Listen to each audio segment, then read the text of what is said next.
Hello, everyone. It's Kate Stillman with Yogahealer.com, and I have the absolute pleasure of being here with Deva, Premal, and Miten. And they both have new releases, and we're going to do some sound and healing and mantra in the next half hour or so. How would you two like to begin? I just feel like I'm going to surrender to... That's what we usually begin with.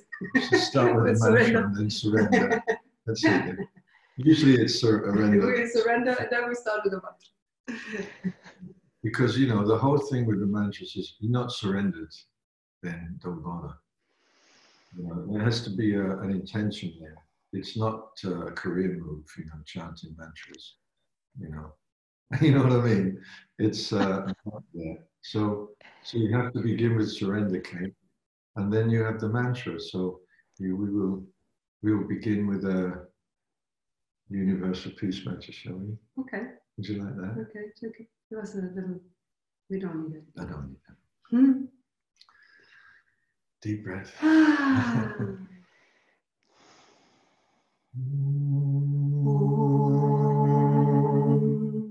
Sham Mitra, Sham Varuna, Sham no Bhavet Varyamam, Sham na Indro Brahaspati, Sham no Vishnu Rukrama, Namo Brahmane, Namaste Vayu, Tvameva Pratyaksham Brahmasi, Tvameva Pratyaksham Brahma Varisyami, Ritam Varisyami, Satyam Varisyami, Tamam avatu, tatvaktanam avatu, avatu mam, avatu vaktanam. Om Shanti, Shanti, Shanti.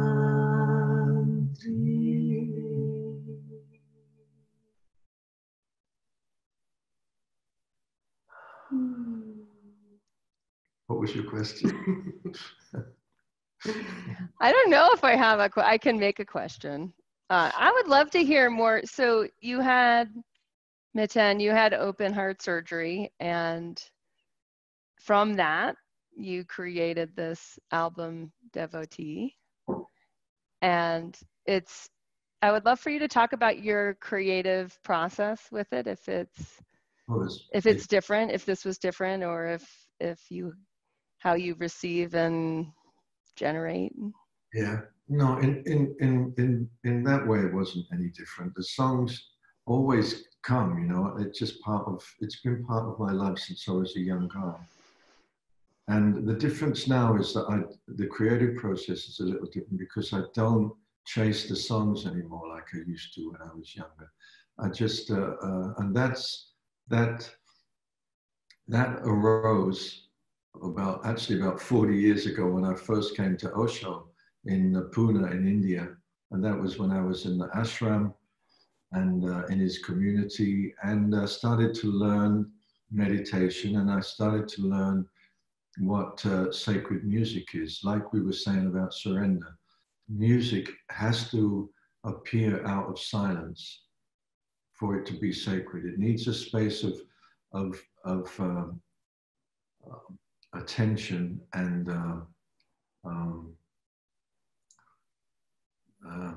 silence is a bit of it's a little bit too much of it's a bit cheap word, but it comes from out of the space of meditation and silence inside, and it takes you on a journey, and then when it lands, it brings you to a deeper silence,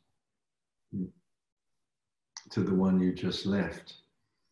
So that's what devotee is. It's my attempt to do that with my style of music, which is not mantras. You know, that was something that I learned I learned the benefits of the mantras first through Osho and then through Deva. Deva will tell you about herself, but she. No, but that's not about it. No, but it is part of it. It's all part of it. You know? It's really part of it, you know. Because without you, without the Gayatri Mantra, we wouldn't have been on this journey.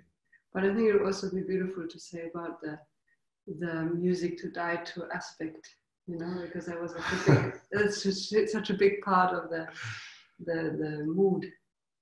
Many people have told us, you know, that they use our music for those very auspicious moments in life, those sacred moments like giving birth to children or saying goodbye to a loved one.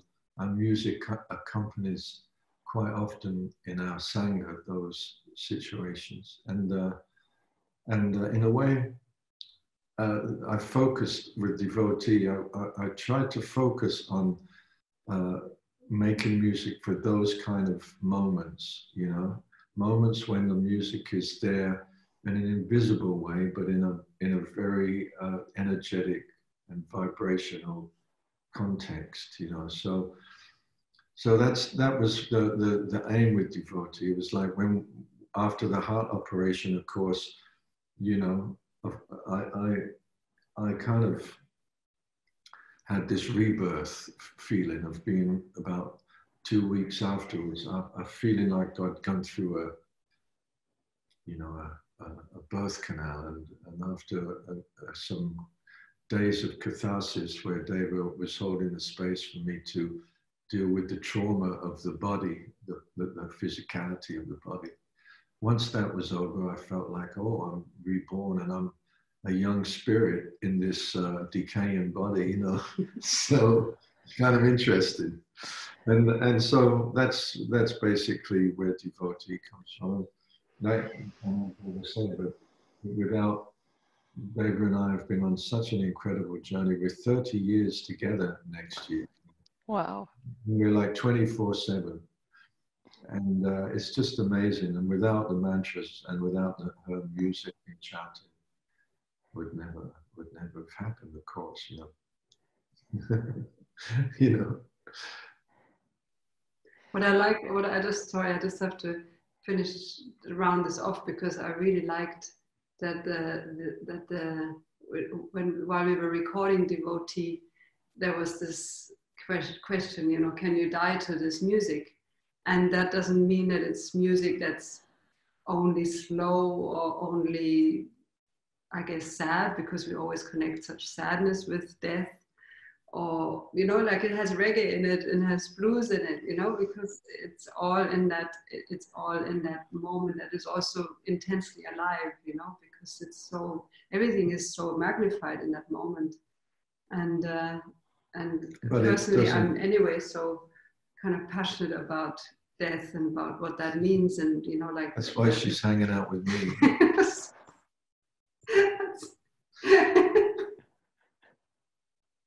So for me, it's not something terrible. I find it like, is it music to let go into the mystery too, you know, which is really what that is. And it happens in all kinds of life situations, you know.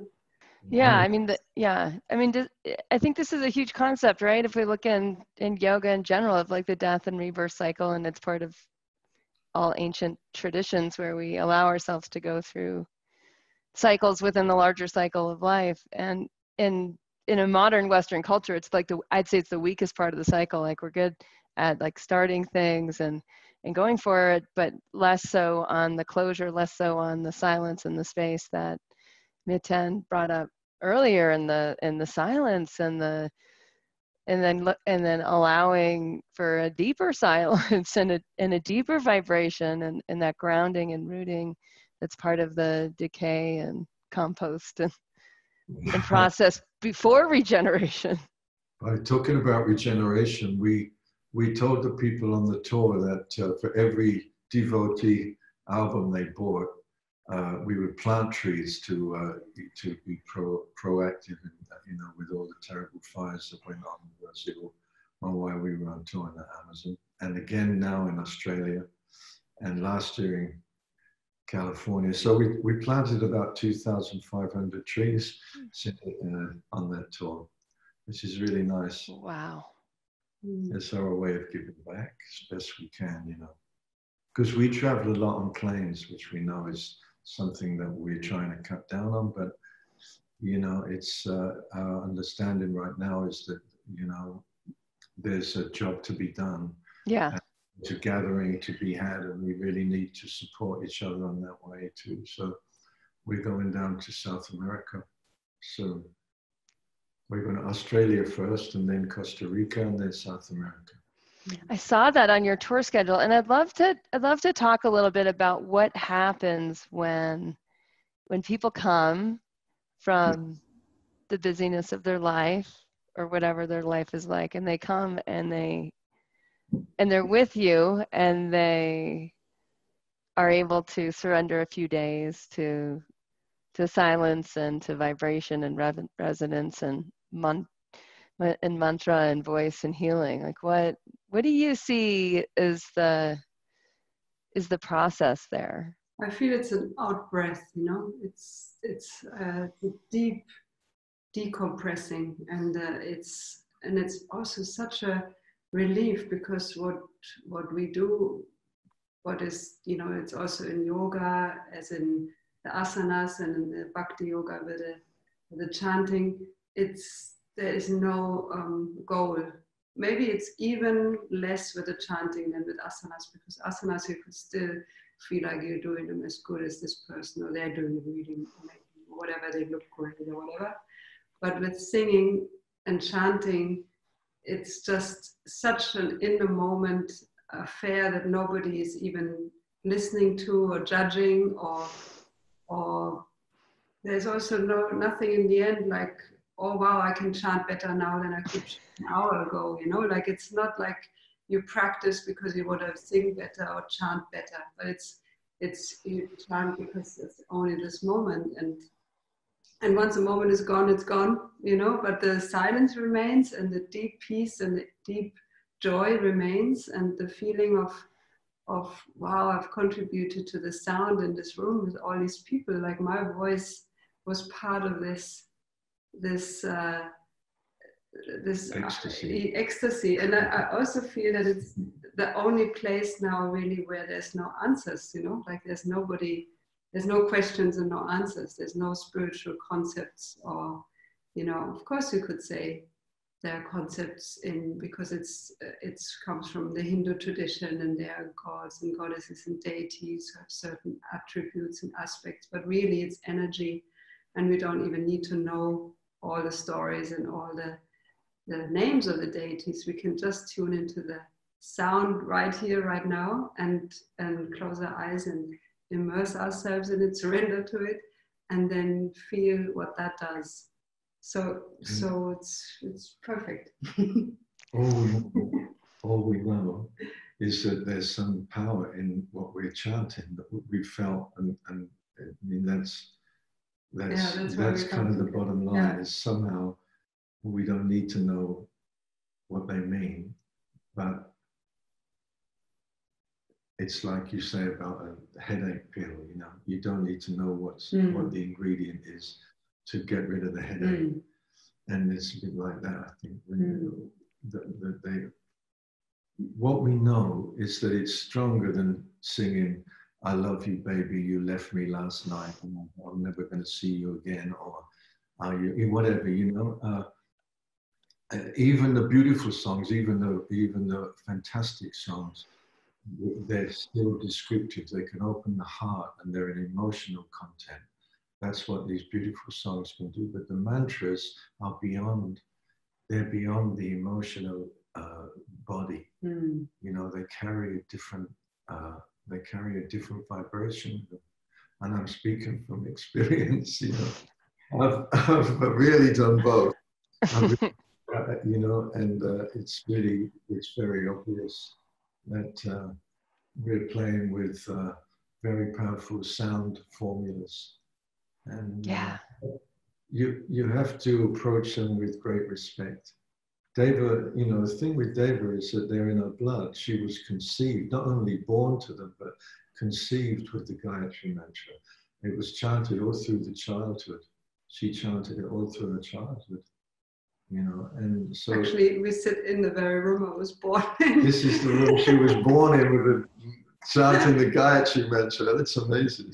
And how did that come about? Which of your parents brought it in, and what was the story behind that? My father was really the root of it and the pioneer, because he got into yoga and meditation in the 50s or very early 60s. And we are sitting in front of one of his pieces of art. This was a cupboard, and I don't know if you can see it, but there's an Om sign in every figure here. So he had the Om sign was his signature already, like from the 50s on, like the Om wasn't fashionable then, like it wasn't on every t-shirt or whatever, But he had a very big discipline and a thoroughness that he would just immerse himself in mantra and Sanskrit study and study of the scriptures and practices and hours and hours for over years, and from out of that source of that strong foundation, he felt the Gayatri Mantra was the most important mantra to share with his kids. So that's what we grew up with, that's what we were born with, and we chanted before the pregnancy. And I'm so grateful for that now. It wasn't at the time, but really now. And my mom, she was right there with him, and she found her own spiritual path when she was 50. With She was a music teacher. She was a music teacher, but from the Christian, she really was very, very Christian, deeply rooted in Christianity. But also what's beautiful, my father also explored Christianity deeply and painted it and learned the gospel, one of the gospels by heart and stuff. So it's really, there's a real appreciation for different paths. And that's what we felt with Osho. That's why Osho resonates so much with us, because Osho took us so deep into many different paths so that we could see the essence and the oneness, the unity. And so when we sing, we don't just sing mantras, we sing African chants also, or Yoruba chants, or Native American, because, obviously there is a sacredness in some traditions. Yeah. You want to chant the Gayatri? Do you want to do the Gayatri? 7 chakra. Yeah. Yeah. This is the 7 chakra Gayatri Mantra, which is the long form of the Gayatri.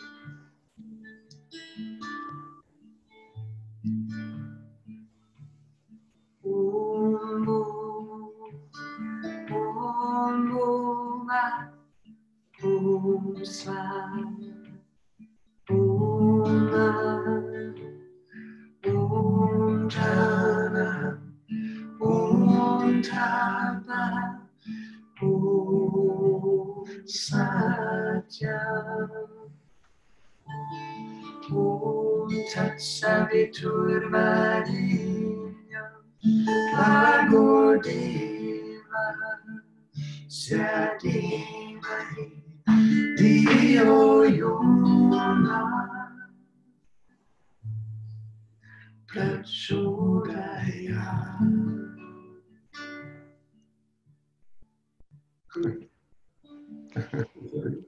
So I'd love for you to talk about the Gayatri and the being one with the 5 elements and the vibration of the 5 elements, and how that, helped, or it seems like it's a cornerstone in your life, this mantra, and how that, just what it's based on and what it awakens to. It was the first mantra I learned in Ayurveda college, for sure. It's just like, what's the vibration of the elements? Let's tap right into that so we can know it from the vibrational resonance side instead of just the intellectual side.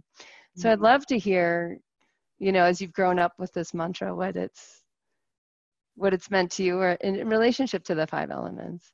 I mean, for me, really, when I feel the Gayatri and when I sing it and chant it, it's the light that I tune into, and that's obviously reflected in the sun as a physical manifestation of that light that is so beyond us and so huge and so bright and lights up every single corner of the universe and our lives and within our inner space. And the Gayatri has that power for me that it can light up my inner world.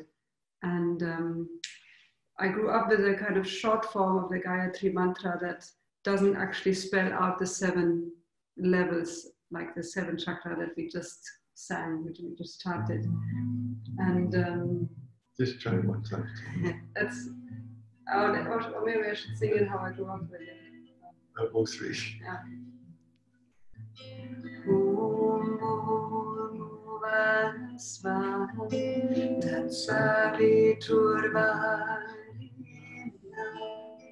Argo devasya imai yona prachodaya.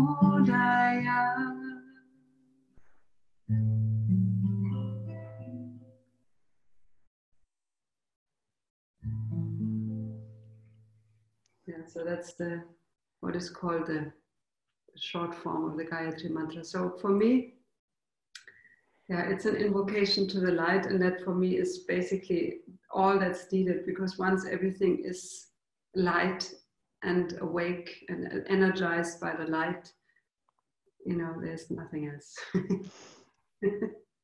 It's the rays of the sun. That's the magic part. It's not the heat, but it's the rays of the sun. That's where the Gayatri is. Like rays are the connection between the light that is so huge and that's so, in a way, also dangerous, too much for us. But the rays are what arrives in our lives and what gives us nourishment, gives us life. So the Gayatri is that connection between that is that we can't benefit from because it's of its grandness, but it's kind of like a channel of that energy. Beautiful. So you talked a little bit before about how mantra has this ancient history, and it's these sound codes that seem to unlock certain blockages to the light, if you will, within us. I was at years ago, I think it was back in 2004, so it was a long time ago. I was at Krishnamacharya's Yoga Mandiram in their Vedic chanting school, and it was a lot of chanting. I think maybe 10 hours a day. And after a couple of weeks, I couldn't believe how much more open my body was. Like just how, and I have I'm pretty muscular, very athletic, have a pretty tight type constitution. And I was so open and so flexible, as if I'd been doing 10 hours of yoga a day. But it was the sound that released some of this, and very cathartically, this, just the tightness or the stuckness or the stagnation in my body and my mind, and in all the levels of the koshas. And it was interesting there, because the way that they chant at the place is that there's a lot of precision. There's a lot of precision to it, and like the sticking to the code, the sticking to the structure of the mantra. And it was fascinating to me just how, they have this whole medical side of their school there in terms of which mantras for which diseases, and they're doing a lot of study there to analyze what's working and why it's working. And so many Westerners are not really aware of the potency and power and the rapidity of sound as healing. Like when you're working at the level of sound and vibration and resonance, it's a different field than just working with, like surgeries or pills, or where you're actually you're trying to affect the biochemistry in a way that's really manual or physical, compared to sound, mantra, voice, these codes that unlock certain vibrations. I'd love to hear what you've seen in terms of healing with sound. And it's scientific, like you say, it's something that happened thousands of years ago when people were experimenting with exactly that. Like, how does sound affect us? How does sound affect the body, mind, organism? What happens what happens if we use this sound, and what happens if we chant it? How once the effect is there, how many times, how many cycles do you have to chant? It's to create that effect or that resonance. And that's your first mantra, you know, to follow it on, because that's the key to everything. So you know, it's, you know, I like to look on now mantras as if they're like acupuncture. You know, the mantras are needles. They go into different mantras, different needles resonate in different ways, and that's the beauty of the mantra. That's why the science. There's mantras for everything. You know, there's mantras for, you know, finding your dog when it disappears and things like that. Not sure a cow. They would have Actually, I'm there not is. sure if they've never mantra. No, there is a mantra for finding things. Yeah, that's Guru Ganesha, Guru Ganesha taught us a mantra for finding things. and it really works. And it works. So, you know, but there's mantras for making love. There's mantras for moving energetic blocks out of your stones, out of your pathway. You know, there's so many different needles and different places to actually connect. So the thing that we like to do in the mantras is to, you know, in a way, our albums are an introduction into mantras. You know, it just happens that Deva's, because they're so strong in her and she has such a beautiful way of expressing it and sharing it through her voice. So, you know, my job in there has been to support that. And I mean, we receive so many mails that blow our minds of people telling us miraculous shifts. They're like shifts in energy, transformations in energy that happen. Maybe somebody comes to a concert or somebody comes to a week-long program, or somebody hears a mantra that's being played while they're having a massage and they don't even know that it's a mantra. And some like literally there's somebody who wrote to us, that's what happened to her. She was basically depressed in so much that she was contemplating suicide, and she was gifted a massage, and the Gayatri Mantra was playing, and the light went on literally, and she found that one spark again that then ignited a whole journey that's now she chants the Gayatri Mantra every day. Just kind of, and there it shows to me that again it's beyond our minds, it's beyond placebo effect. But even if there was a placebo effect, that's no problem. But also, you know, because it whatever works. But also with the autistic children that we play to, there's this beautiful facility in upstate New York, Center for Discovery, where they have the possibility that their autistic children, clients, residents, and also adults can listen to concerts every week. They're invited to have concerts every week. And so we are one of these concerts that happen there. And we've played there a few times now. And each time the staff comes to us afterwards, like, we cannot believe this. We've never seen our children so restful and so relaxed and so attentive for so long, you know, like 1.5 hours sitting there on a chair without a sense of panic or restlessness is really remarkable. You know? It's the same in, we played in San Quentin, you know, same. They resonate, they just resonate. You don't have to do anything. So that's part of why we can travel so much, you know. It's because we're not exhausted. We're actually the opposite. We're lifted energetically every time we play. So you know, that makes it possible for us to do what we do. Yeah, and that comes through. I could tell, because I was just going to ask you about that, about how it is replenishing, you know, because it seems that way from the outside, of that and to me, this is like a huge part actually of like the next phase of leadership, of collaborative leadership. And I think Kirtan has been tapped into this forever, of like, to lead, you can encourage and facilitate the structure in which collaboration can happen, and then you can receive, so that the leader too is very deeply replenished from the experience that enables the next level of leadership. Yeah. Well, we see our gatherings as circular. We feel like we complete the circle when we come onto the stage, and so there's no.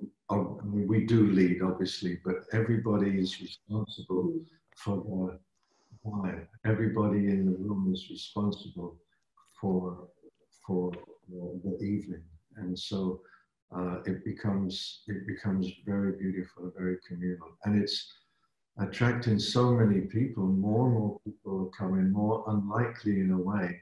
I mean, when I go back to the 60s, when we were weird. We were kind of the weird ones, and now many people my age, people coming and going, "Well, I didn't go that route," Tell me, I want to learn. Now I'm done with all that stuff, And I mean, it's come to a point. We recently just did a mantra online, a web kind of a web live thing, and so many amazing people joined us. Tony Robbins joined us, and Russell Brand was there, and like Mike Tyson. Mike Tyson, and isn't that amazing? And he's started to experiment with ayahuasca and various other of that kind of thing. And he's opened something, and he said, what did he say after him and his wife were part of There was a global Om for 21st of June, and afterwards he was in tears, and he said, "I'm overwhelmed with love." And that's such a I just want to hit someone. It's fascinating, the full circle as you've become, it's like mainstream's caught up in a way with the fringe, in search of deeper healing, right? Like in search of new experiences and transformational breakthroughs, and getting beyond the limitations of the other structures. Well, that's great. That's great. Well, you're young.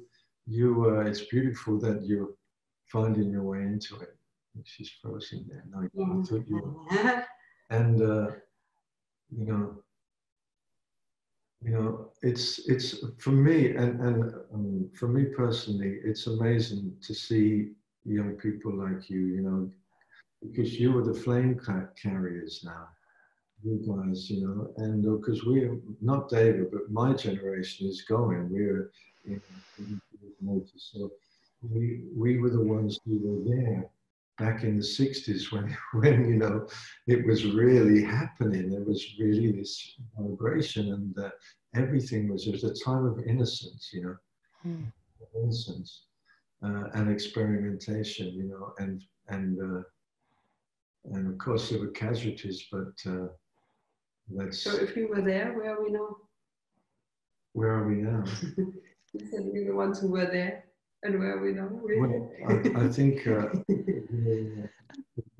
I was wondering the same thing. Where are you? Because you said in the 60s we were there, so that's yeah, but the time, and now it's not. Yeah, but it was the root. That the 60s was the root.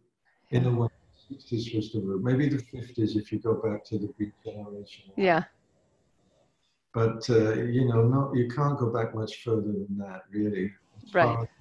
As far as a cultural thing. Yeah. But in the 60s, it was the seed sprouting, and you're the flower. You're one of the flowers of that time. Yeah, I mean, it really the concept of like the work that's done, by one generation really facilitates the blossoming of the next generation, and so on. I would love to hear there's a lot of I coach a lot of coaches in the habits of yogis. We have a global organization, and what I notice is many coaches who they know a lot.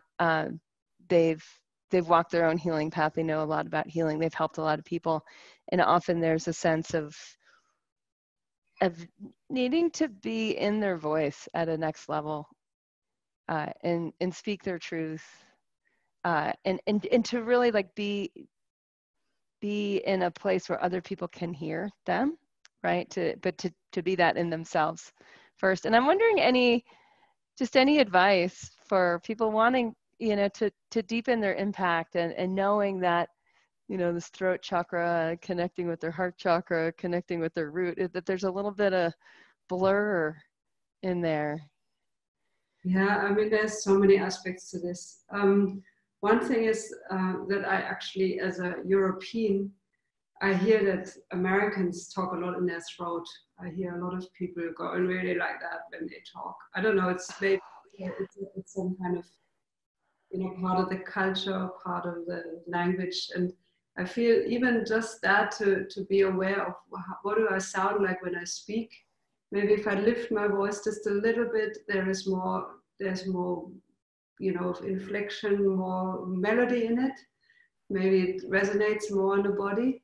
And then obviously, like you already said, with mantra, with Om, just with an Om that leads us through the day that we are chanting whenever we remember, that will caress this area and open it and relax it. And it's, it's the smallest part in the body where things have to go through. So obviously it needs special attention, because usually, if this gets blocked, there's not much space otherwise. So moment right now, just for us, and you and the people who are watching this, to just relax and just open your mouth for a minute and make a sound. Yeah. Ah. And also to relax this jaw area, which is so tense. I think this is the strongest muscle in the body. Right there. So just an ah. And then from the ah comes the oo, and then from the oo comes the so aum becomes the om.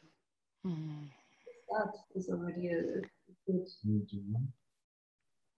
Deep breath. Yeah. Yeah. Deep breath first. Let's do a deep breath with everybody. So we. Huh? Okay. Go ahead.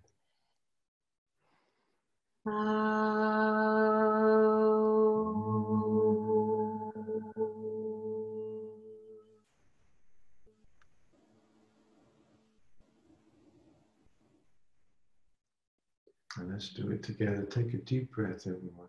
Take a deep breath. That's good. Close your eyes for a moment also, and bring your gaze up to your third eye when you have your eyes closed.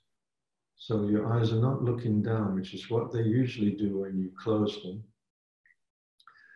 Raise your eyes to the third eye and take a deep breath, and with the sound ah, moving towards Om. Deep breath.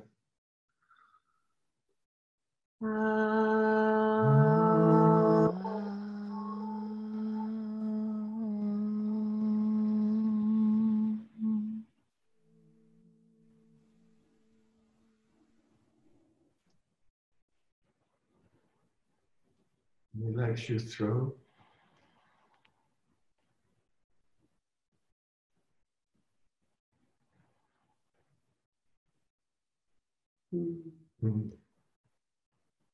So simple, huh? It's amazing. Already I feel like a totally different world, just this sound.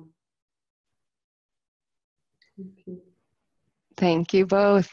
It reminds me when my child was when she was a baby, all through toddler and her younger years, like every night as she get her in bed and we would just do just like getting that, like getting her from out and about to just down and in, so she could check in and feel her own and surrender to her own fatigue, and how, like, we're, just how simple it is. just to start with and Om, and have the ah go into the Om, and to take a moment of resonance and relaxing the jaw and the throat. And thank you for that. I'll make sure all the yoga health coaches hear this.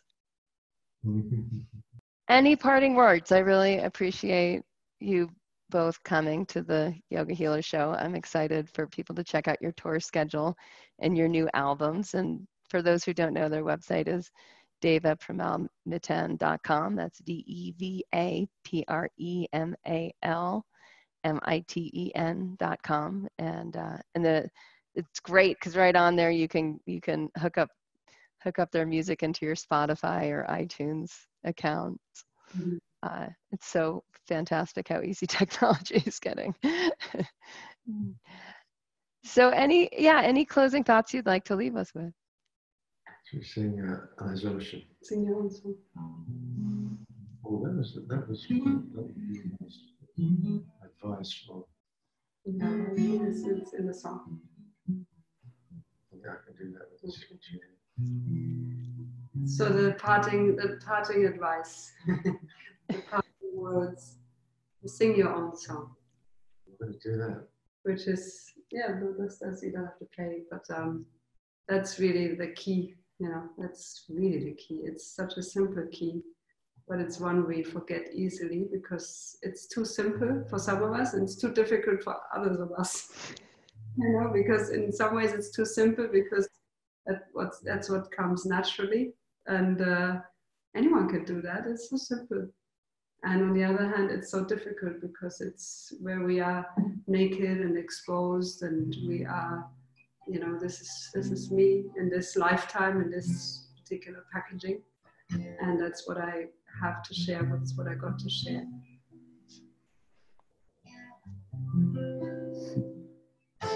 I think that's it. This is an old song, I'm just trying to remember it. Sing your own song. Beat your own drum. Fly on the wind. It'll carry you.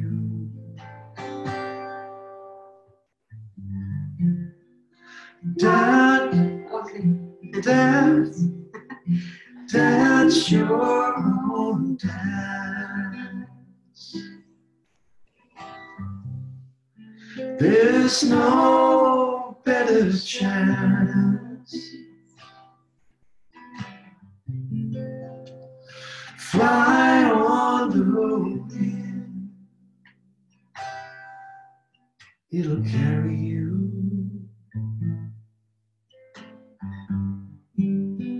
And why hesitate when there's nothing to fear? Why do we wait with the moment right here? Be your own light and keep your heart strong and sing your own song.